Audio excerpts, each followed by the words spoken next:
Tires Talk, brought to you by Big O Tires. At Big O, tire problems feel like no problems at all thanks to their Protect Plus warranty. It's an industry-leading tire warranty that's free with Big O branded tires and covers flat repairs, replacements, and roadside assistance. Big O Tires, the team you trust. I'm Matt, she's Jennifer, and wow, some big-time news that happened a while ago. Yeah. So Kyle Shanahan, sounds like, yes, he sustained a lot of injuries, but also very lucky because it seems like it could have been a lot worse too.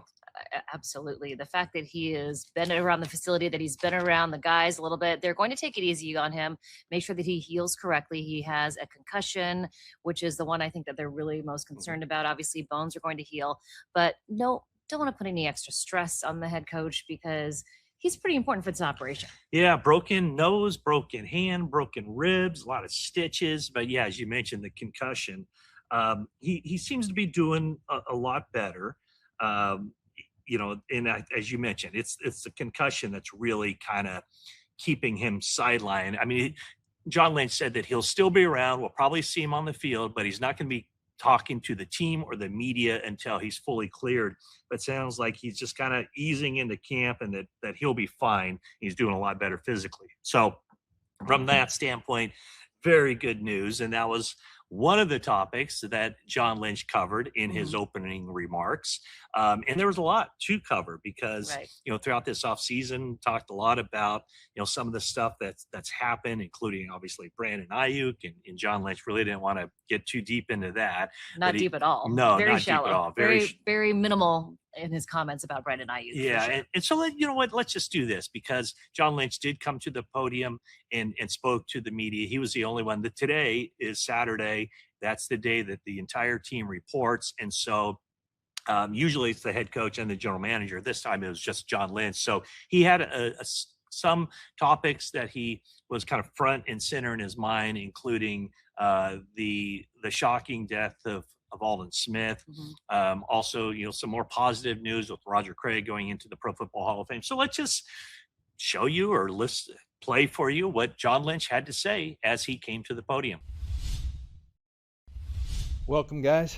Appreciate you working through the traffic and the change with the concert tonight. First of all, welcome to Training Camp 2026. Hope you guys had a great summer. Couple things I thought be appropriate before we get started. I know we have a lot to cover. Number one, Aldon Smith. Since we last talked, Aldon passed, and anyone who saw Aldon play the game knows that he was a special football player. This one hit especially hard because he was a valued member of our organization. But right prior to him passing, he had spoken to our rookies and really poured into those guys, and it was extremely impactful. And so our prayers, our thoughts go out to the Smith family as they continue to grieve with that. On a more positive note, with our organization, in a 10 days or so, Roger Craig will be going into the Hall of Fame, and we couldn't be more excited for Roger. Long overdue. Special football player who changed the way that the running back position was played, and I'm so thrilled for Roger and the Craig family. I know the faithful will show up in Canton. I'm going to have an opportunity to go out there, and we'll have a big contingent from our organization, and was on with a Zoom with the alumni, and I know how excited those guys, how much love they have for Roger, and the appreciation to the Hall and everyone for doing right by him and putting him in the Hall where he belongs. On to Kyle. So it was released today, via statement of what happened. And here's the great news. It looks like everyone's doing all right. The other driver seems to be doing all right. I don't want to speak to that because that's just secondhand knowledge. Kyle is doing good. He's got some bumps and bruises. He did suffer a concussion in the accident. Has some lingering effects from that concussion, and we're kind of treating this. We don't have a protocol for staff members when it comes to concussions, but we do with players, and it's become very helpful. So Kyle basically is going to be like in the protocol, and Doc Nino and all the great doctors we have are giving him great care, and we're going to let the condition, the doctors dictate how he comes back, when he comes back. He's been in the building, so we've seen him. He's, it's kind of like we do with our players, a phased back approach. Number one for Kyle and the Shanahan family is getting him back right. He's a tremendous head coach, but this is bigger than that. This is about his well-being, and we're going to take the time necessary, and I think we're very equipped to do that. In his stead, Chris Furster is our assistant head coach. He will kind of assume those duties in conjunction, in concert with our staff. We're not going to blink. We feel like we're well equipped for something like this. We understand what a tremendous leader we have in Kyle. Like Chris Furster, been in the NFL for 34 seasons, 13 of those with Kyle. He knows Kyle inside and out, what Kyle wants, what Kyle needs. We've got guys like Clay Kubiak, Raheem Morris, obviously, who has head coach experience, Brad Boyer. The list goes on. And I think one of the great things Kyle does, aside from coaching his team, is leading this organization. And I think he's a tremendous developer of his staff. And so we're not going to miss a beat. We will keep you abreast of Kyle's progress as appropriate, as we deem appropriate. And you'll probably see Kyle out there on the field some when, kind of to what he can tolerate. But we're going to give the duties of actually running the team over to some other guys. And we have a really good plan, and excited for Kyle to get back, but only when he's ready. So that's that. And I'll be happy to answer any questions. Just a couple more things before we do open it up to questions. Brandon Aiyuk, I know you guys are going to have a lot of questions. Brandon is on a left squad designation. As such, he's not on our 90-man roster. And, I'm personally, and we as an organization are going to focus on the players that are here. And so I don't have anything to say on that, anything to add to that. We wish him well. We wish his family well.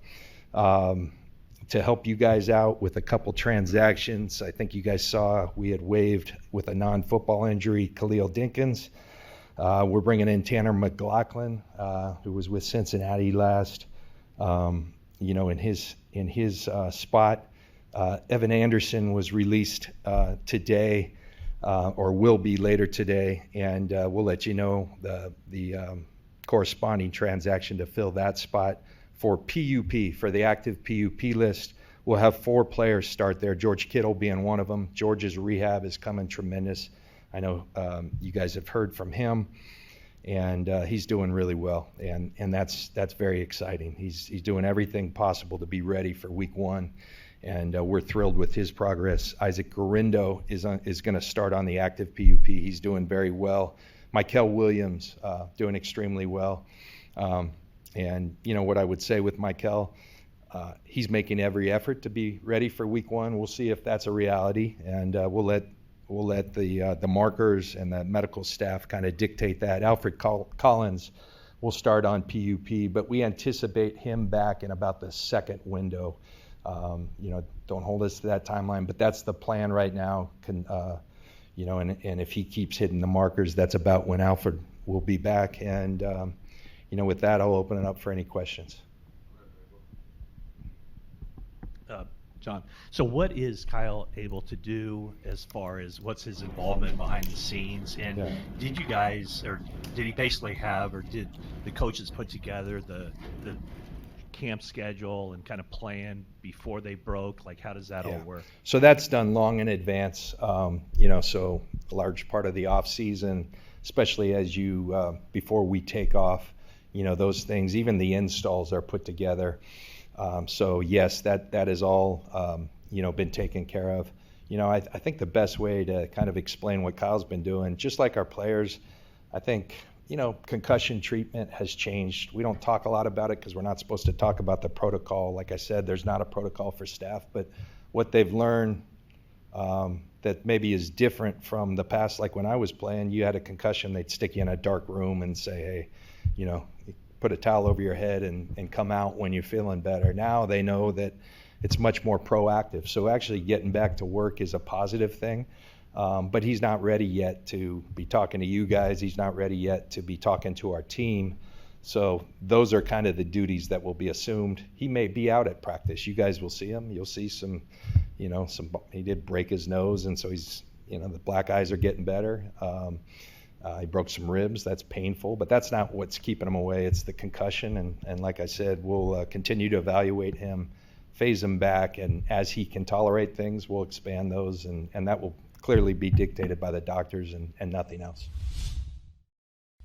All right, so there's a lot to unpack there, and he did go a little bit further in depth.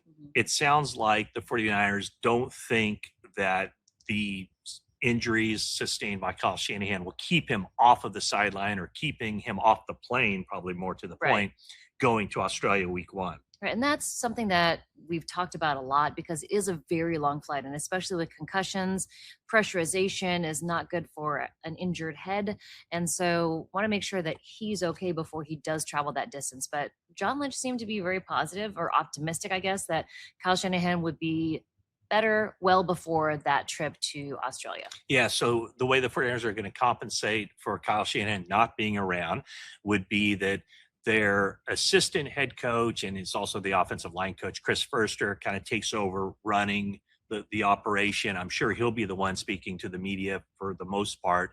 And then also Clay Kubiak, who's the offensive coordinator.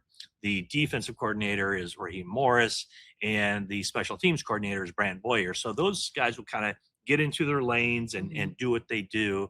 And then, I think there was one notable thing that John Lynch said was that, he and Fred Warner were at a function at a local firehouse, and what Warner texted to the coach was, "We got this." So I think with the veteran team and leaders like Fred Warner and Christian McCaffrey and Brock Purdy and George Kittle and Trent Williams and Fred Warner, I think these guys kind of take more on themselves to go, you know what, you take care of yourself and we got this handled. Absolutely. It's a very experienced roster, and it's also a very experienced coaching staff. So Chris Furster has been with Kyle Shanahan for more than a decade.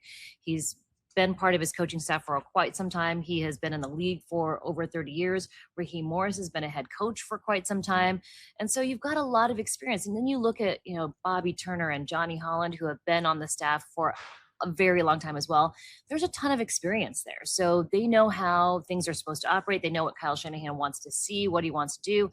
I don't think the plan changes. Yeah, and I mean, even like Matt Eberflus, now I know he's a first-year guy to the organization, but had coaching experience there. Right. And so as John Lynch did say, the plan for training camp is basically already put in place as far as, how they structure the practices, how they structure the days, and then, the ultimate, fine minutia. I'm sure Shanahan will be involved in that in some way, but he just won't have that front and center role. But man, the details of what happened, it was Tuesday, July 14th, according to Palo Alto police.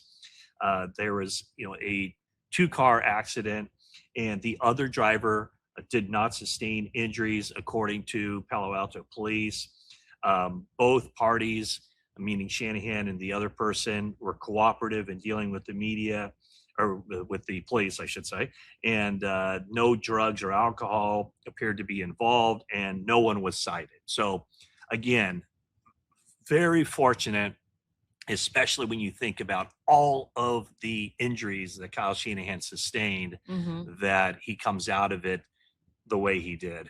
Right. I mean, it's for how awful a situation it is, I guess, best case scenario. He did not suffer any life-threatening injuries at all, and he should be back on the field before week 1 is what they're expecting. Yeah. And so let's talk a little bit about the team that will be on the field. And the 49ers did place, no surprise, 4 players on the active PUP list. Maybe even more impressive or notable are the 2 players they did not put on the active PUP list, Nick Bosa and Fred Warner. Right. And so the 4 players that the 49ers put on that list were George Kittle, Alfred Collins, Maiocco Williams, and Isaac Guerendo. And in the case of Alfred Collins, who had the offseason shoulder injury or surgery, he was dealing with that shoulder pretty much all the year. John Lynch said that probably the second opening practice window, they practice for 4 days, day off, basically practice for 4 days, day off. So it sounds like maybe after that second one or early in camp, Alfred Collins will be cleared to practice. Yeah, I mean, that's all good because they need more firepower on the defensive line. They need to get those guys back. And he was also very positive about Michael Williams and what he's doing to get back and how healthy he is getting. And of course, George Kittle, who says how remarkable it is. His doctor has said how remarkable it is, how fast he's made a recovery from an Achilles injury. Yeah. Dr. Neil Altrash, who did the surgery, John Lynch said that he's been raving, going on and on about how quickly George is improving and recovering from that torn Achilles. And so, it sounds like the 49ers, they're going to be open-minded about having him play, but also he does have to hit certain markers in order for him to be cleared. And, kind of the thing that Kyle Juszczyk told us a couple of weeks ago was that George is hitting 16 miles an hour, and doing zigzags and recovery. And that was late in the offseason program. So it does sound like if anybody can be ready that soon after tearing his Achilles, it very well could be George Kittle. Right. I think the most important part of his recovery is making sure that he's pushing off evenly on both feet. Because when we look at Dre Greenlaw, when he tore his Achilles, it was compensating for the one that he was dealing with that was having tendonitis. And then with George, it was the one that he tore was the one that was healthier because he was compensating for the calf muscle on the opposite side. So got to make sure that he's pushing off evenly on both sides. He's not favoring one or the other because that can always lead to more injuries. And as far as roster moves, the 49ers signed Tanner McLaughlin. He's he's been around the NFL for a couple of years. He was a 6th-round pick of the Bengals in 2024. I remember him. He was a good player at Arizona, University of Arizona for the Wildcats. 45 catches for 528 yards and 4 touchdowns his final year there at Arizona. And so he only saw action in a couple games as a rookie with the Bengals, but the 49ers bring him in, and they released Khalil Dinkins, an undrafted rookie that they signed. And they also released Evan Anderson, who kind of made an impact as a rookie, undrafted rookie back in 2024, saw action in quite a few games. Last year was on the practice squad the entire season, never saw a whiff of action. And now he doesn't make it to what would have been his 3rd training camp with the 49ers. Right. Khalil Dinkins was released with a non-football injury. So that was an injury that he incurred away from the facility. I know there were quite a few people that were kind of excited to see him because he was a guy who kind of flashed as an undrafted free agent and had a lot of demand, but not to be with the 49ers as of right now. Yeah. So, a lot going on. No players were made available to the media on Saturday, but, the first practices will be the first of many practices will be held on Sunday. So that's when the competitions will start. And we'll talk a little bit more about the competitions in training camp and some other stuff. And maybe even talk a little bit about Brandon Aiyuk when we return. We are back on 49ers Talk, brought to you by Toyota, your local Toyota dealers. Toyota, let's go places. Okay, so let's talk about Brandon Aiyuk. I know John Lynch certainly did not want to discuss him at all. But he did confirm to me that the 49ers did give permission to Brandon Aiyuk to talk to teams and to facilitate a trade. So he doesn't have an agent now, but certainly when the 49ers decided to move on and wanted to get something for Aiyuk, they gave him that permission.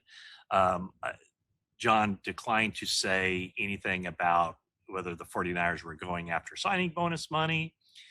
He didn't talk much at all about any of his feelings about the situation, other than when he did say that as far as the thing that Brandon Aiyuk said during the offseason was that, John Lynch showed up at his house unannounced. Right. And he didn't address that at all, other than to say the most important thing is, the player's well-being. And he said specifically about Brandon Aiyuk, we wish him and his family well, which goes completely in line with what we anticipated or speculated or kind of knew. Right. What was that when John Lynch reached out to Brandon Aiyuk or went to his place, when the former agent texted Brandon Aiyuk's wife, it wasn't done in any way other than just making sure things were okay. Right. It was more a wellness check. It was non-threatening no threats at all. I think just looking out for his well-being, and they were concerned about him and wanted to make sure where he was at. And I mean, after listening to what George Kittle said about Brandon Aiyuk, how he kind of disappeared from the facility, you can kind of see why. Mm-hmm.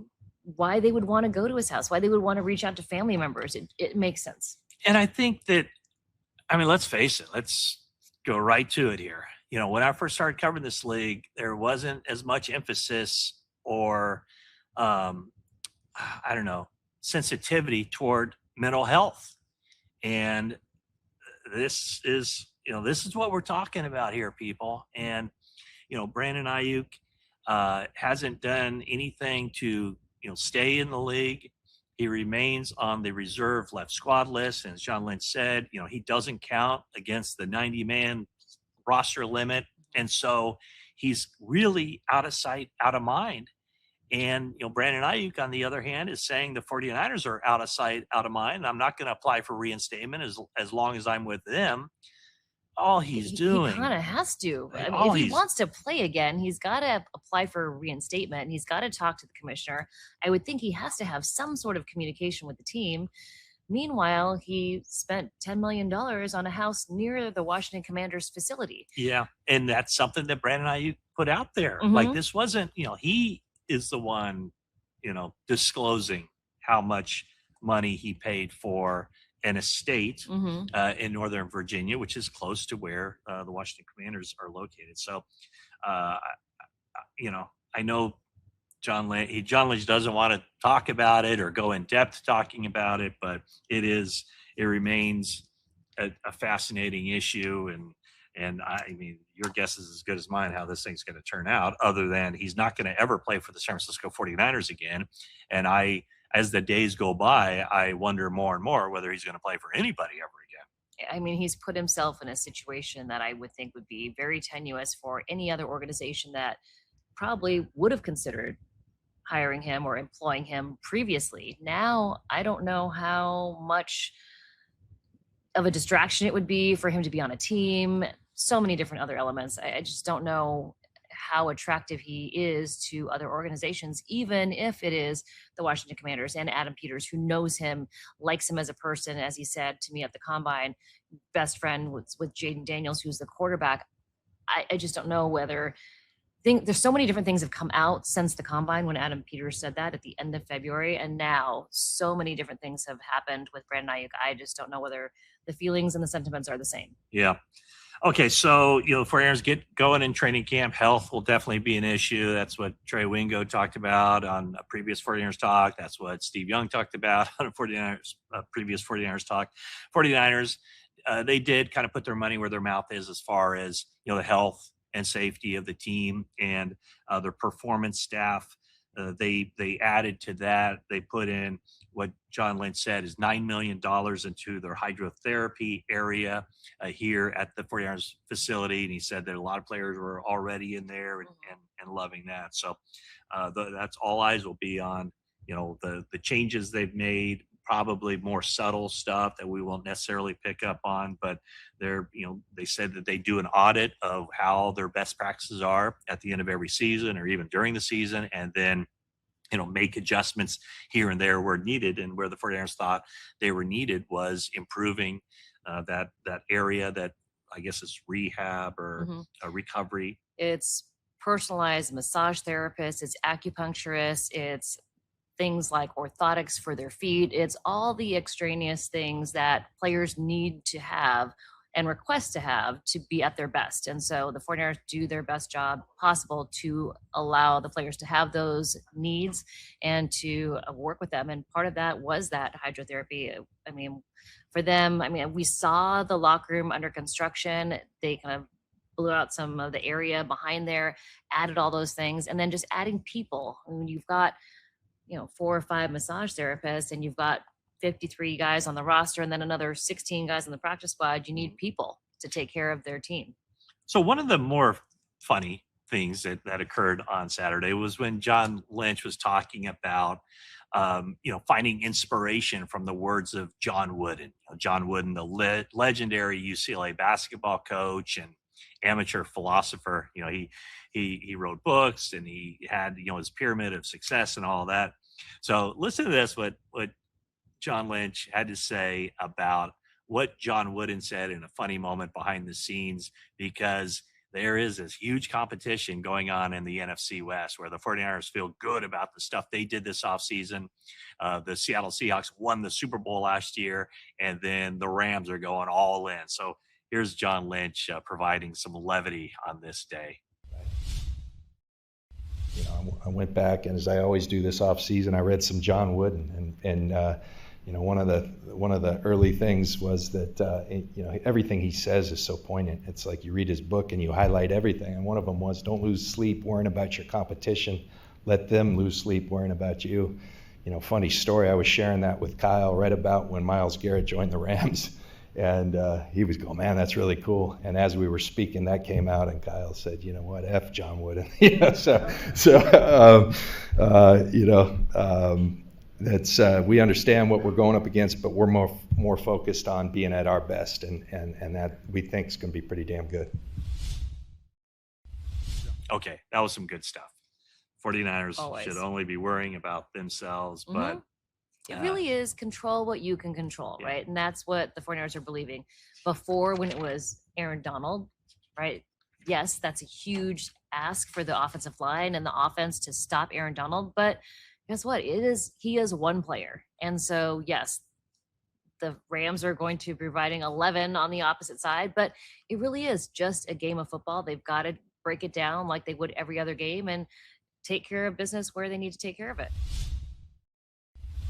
Okay, so at NBCSportsBayArea.com on the opening of training camp, I put together my list of 5 position battles to watch. And so we're just going to quickly go through those and get thoughts from Jennifer on what she thinks. I had number 5, the punter. With Corliss Waitman and Jack Bouwmeester, there should be an open competition, and the door is open for the rookie, 27-year-old rookie punter to return to his homeland down under to be the 49ers punter. But that should be a competition worth keeping an eye on. Absolutely. And when you look and consider the punting situation in 2025, that's something that definitely needed some work and improvement. And obviously they noticed that as well, because Thomas Morstead is not back. They've got 2 new guys who are going to take over, and special teams, an area of improvement for sure. Yeah, Waitman was the punter for the Steelers the last 2 years. Did seem to do a reasonably good job. And of course, the punter is also the holder for Eddie Pinheiro. Okay, number 4 position battle. I put wide receiver. I think we know that Mike Evans will be, the starter, but it's not necessarily who is going to be starting the most games alongside him, although that's a big part of it. It's also who's the number 3. Is the number 3 and the number 2 interchangeable? When 49ers go to 3 wides, who's that? When the 49ers go to 4 wides, whenever a guy runs a deep route and has to come off the field, who's going in? So I think that's going to be huge. And I think that in the 49ers perfect world, Mike Evans is Mike Evans. And then Ricky Pearsall and DeJon Stribling play like the players that they were or 49ers felt they were when they drafted them, which is a late first-round pick and the earliest possible second-round pick. And then you also throw into the mix, an old veteran like Demarcus Robinson. You have Christian Kirk. You have Jacob Cowing. You have Jordan Watkins. So how that all shakes out is going to be, I think, very interesting to see during training camp. And also, who is Brock Purdy throwing the ball to? Who does he have the most trust in during the practices? Right. And, what we saw during OTAs was a lot of Jordan Watkins, a lot of Jacob Cowing, when they didn't really have much to show for in 2025. Also, Demarcus Robinson really looked good during OTAs too. So now can they take that momentum into training camp and show that it's still there? And I think DeJon Stribling, Jordan Watkins going down to Nashville to work with Brock Purdy and hang out with George Kittle, I think that could help them a lot. So I think those 2 are going to be really interesting to watch. And number 3, defensive end. Nick Bosa cleared. 49ers expect him to be double-digit sacks. What do they get on the other side, though? And I'm talking specifically about the designated pass rusher on third downs. Will it be Romello Height? Boy, he's really small. Can he succeed at this level? I wouldn't want him to hear you say that. Well, he has to admit it. He's 239 pounds. He knows his size. He is there for the world in the combine. Really small. No defensive lineman wants to hear that. But maybe he considers himself an edge, which is a more, edge became a term, I guess years ago now, but used to be everybody was defensive ends. Now it's edge. And I think Romello Height is definitely more of an edge than he is a defensive end. Okay, I got you there. Yes. So who else? Keon White, Sam Okawanu. Yeah. That's, how that competition plays out. And again, it's not necessarily who's starting at defensive end, because I wouldn't expect Romello Height to start ever. But it's who's out there in those money downs, and can they find somebody who's going to win that competition to step up and be that guy? Right. But they're expecting Michael Williams to be back in a few weeks into the season, hopefully. He's a guy who also can play on the outside and the inside. But looking at the first few weeks of the season, how much can Romello Height do as a rookie with this group? I mean, I know they want him to, but that's a big ask as well.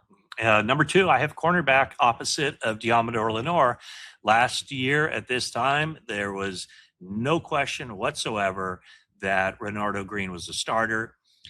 He wasn't pushed. This year, he's going to get pushed. And I think he's going to become either a better player for it, or the 49ers will find someone better than him. And my top candidate would be Jack Jones, who started 33 games last 2 years with Las Vegas and with Miami, and put together, some decent grades in coverage.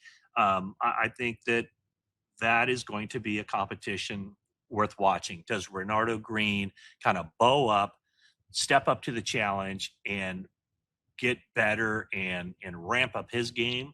Or does the veteran coming in win that job? Mm-hmm. And then there's 2 young guys who I want to keep an eye on. It's Effusions Prysock, the rookie that they drafted, kind of more developmental, longer, very long arms. I remember looking at him at OTAs on the sidelines, and I'm like, he's really long, lots length in his legs and arms.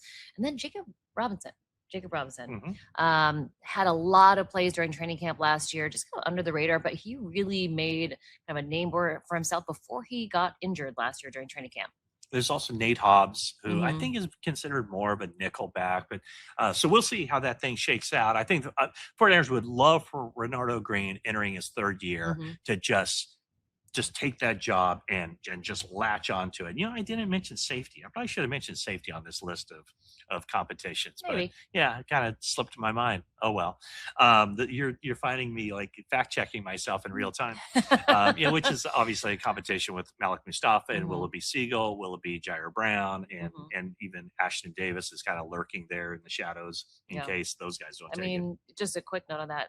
Obviously, Malik Mustafa is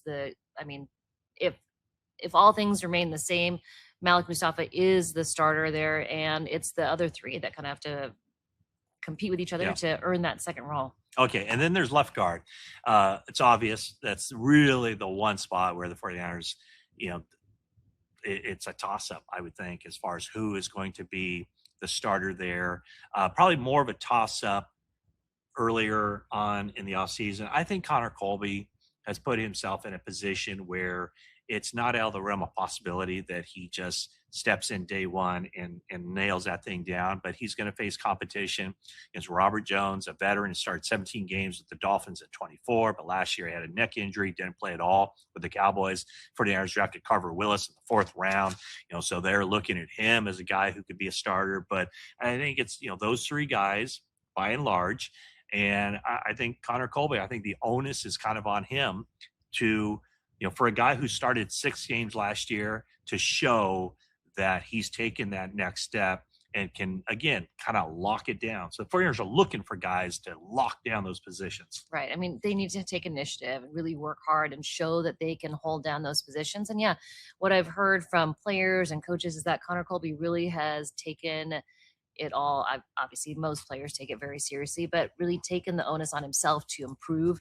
And he's ready for this next step. Yeah. Okay. So the players have reported news from the 49ers that we weren't expecting, that somehow they kept under wraps for 11 days. Crazy. Kyle Shanahan, he seems to be in good spirits. He's recovering physically still. The concussion symptoms are lingering. And so the 49ers are ready to kind of compensate for his loss while he's gone. But everybody seems confident, or John Lynch seemed confident, that, this isn't going to be a huge hiccup as far as the 49ers go. And the main thing, and one of the things he said too, was that, Kyle does such a good job of preparing his staff and delegating to his staff, and they know their roles, and they're all, very competent people. And so the feeling is that in a lot of ways they can just kind of move forward without having Shanahan up in front of the team every day. I mean, if nothing else, yes, there's so much experience and they are prepared and ready to help out and do whatever Kyle Shanahan needs. They all know exactly his method and what he does. I mean, he obviously has shown to many players that have come through here that his view of football and his breakdowns of film are unique, but there's a surrounding supporting cast that will definitely be able to take over. All right, folks, it's on. The team is here. Your team at NBC Sports Bay Area is here, and Jennifer and I will continue to provide updates and podcasts as training camp rolls on, and including after the very first practice. So check back with us. We'll be posting something after the practice on Sunday, the first practice of the summer. So thanks so much for tuning in, and we'll check out 49ers and have plenty of views and observations as time goes on. Yeah, don't forget to subscribe so you get the updates and the notifications that we post another podcast. There you go. You heard it. You heard it here first. Or, well, you heard it here from Jennifer. I think you've said that before. So maybe it wasn't first, but you get the idea. Thanks for tuning in.